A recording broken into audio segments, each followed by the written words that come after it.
On the evening of December 23rd, 2022, Montgomery County Fire and Rescue crews were dispatched to a residence in Bethesda for a report of a pediatric with significant burns. Upon arrival to the scene, the crew found a pediatric patient with a large area on her face and chest that had been scalded after a bowl of hot soup had spilled on her. The patient was in obvious distress, and approximately 10% of her body surface area was covered in second and third degree burns. The patient's parents had already cooled the burn, but the next immediate concern was the proximity of the burns to the patient's airway. The patient had burns on her face and around her mouth and nose. The crew quickly assessed the patient's airway and observed it to be patent and unburned. Once the patient's airway was cleared, the crew began to prepare the patient for transport to Children's.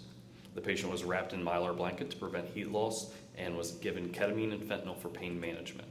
Children's Hospital was alerted via EMRC consultation. The crew worked together to console the patient as well as to comfort the distraught parents.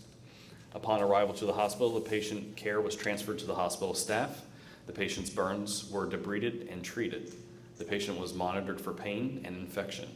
The patient's condition continued to improve, and she was discharged home the next day to her grateful parents. Pediatric emergencies are uncommon, but are often very stressful. Evaluating and treating pediatric patient challenges even the most seasoned clinicians.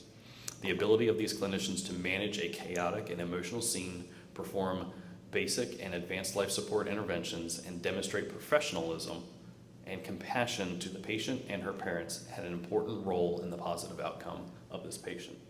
Thank you all.